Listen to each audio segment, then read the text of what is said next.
Ever felt like investing is just too complicated, or maybe way too risky for you to even try? Well, if that sounds familiar, you are in exactly the right place. In this explainer, we're going to break down a super simple step-by-step guide to kickstart your investment journey right here in Indonesia. And we'll start with one of the smartest tools out there for beginners. All right, so here's our game plan for the next few minutes. We're going to start by tackling those common fears that hold so many people back. Then I'll introduce you to your ideal first investment. We'll demystify the whole tax situation. I'll show you a really powerful strategy for growth, and then we'll wrap it all up with a clear action plan.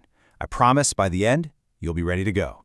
So, first things first, let's talk about the big elephant in the room, that fear of just getting started. It's a huge hurdle for almost everyone. You know that feeling, right? You hear about market crashes, all this confusing jargon, and you just think, what if I lose my hard-earned money? If you feel that way, I totally get it. The financial world can seem really intimidating. But what if I told you there's a way to start that's actually designed to be low stress and build your confidence?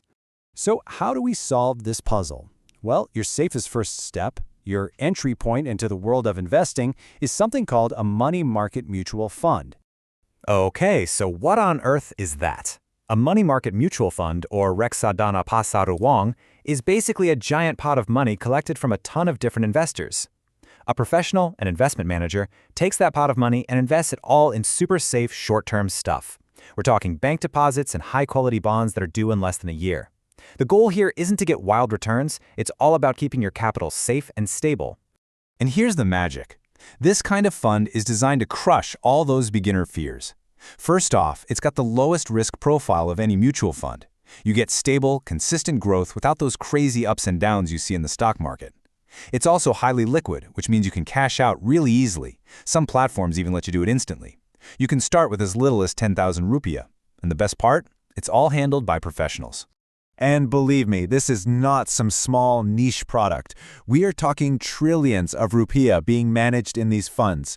Just look at the top one, Batavia Dana Cost Maxima. That's nearly 14 trillion. This just shows you how much trust people and even big institutions put in these funds to keep their cash safe. All right, let's switch gears to a topic that trips up pretty much everyone when they start: taxes. And you know what? This is where mutual funds have a killer advantage. So the big question is always, do I actually have to pay tax on my profits when I decide to sell? And for you, as an individual investor in Indonesia, the answer might surprise you. It's no. The capital gain, the profit you make from selling, is not considered a direct taxable object. Pretty cool, right?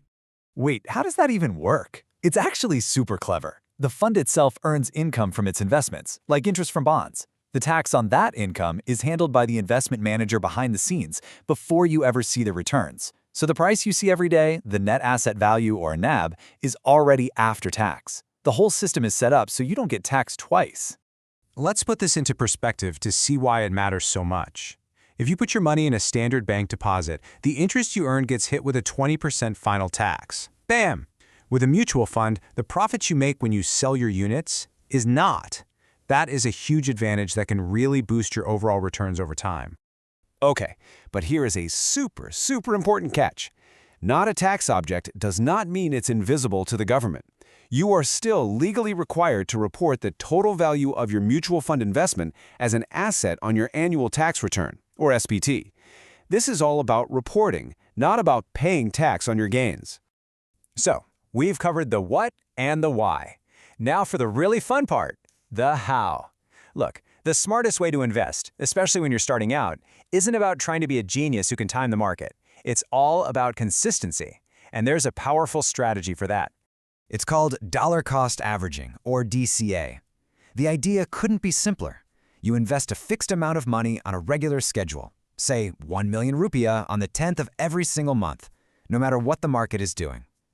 This takes all the stress and the guesswork of trying to buy low and sell high completely out of the equation. Let's just look at how this plays out. You're investing 1 million rupiah each month. In month 3, the price per unit is low, down at 780. So your million rupiah buys you more units, 1,282 of them. But then in month 6, the price is higher, so you get fewer units. See what happens? Over time, this all averages out your purchase cost, and it reduces the big risk of putting a huge chunk of money in right at a market peak. And I love this quote because it just perfectly captures the spirit of DCA. It's not about being a market wizard, it's about discipline. Think of it as paying installments for your future. Cicilan untuk masa depan. You are just systematically building your wealth, one consistent investment at a time. All right, we've covered a lot, I know, so let's pull it all together into a simple, actionable plan that can take you from just learning about this stuff to actually doing it. So here's your checklist. These are the 3 crucial keys to success. Number 1, start safe. Begin with a money market mutual fund. Number 2, be consistent. Use that dollar-cost averaging strategy, maybe even automate it. And number 3, report it right. Remember to declare your assets in your annual SPT. That's it. That is the core strategy. And that last part, the reporting on your SBT, sounds way scarier than it actually is. Seriously, most investment apps will have a tax report feature you can just download. Then, in your tax form, you just go to the Assets section, or HARTA, use the code 036 for mutual funds, and you enter the total value of your investment as of December 31st. Done. It's just a simple data entry task. As we wrap this up, I want to leave you with this one thought. Don't look for overnight success. True wealth building is a marathon, not a sprint. And in this race, your absolute superpower is just being consistent. So, the final question is all for you. Forget about next month or next year.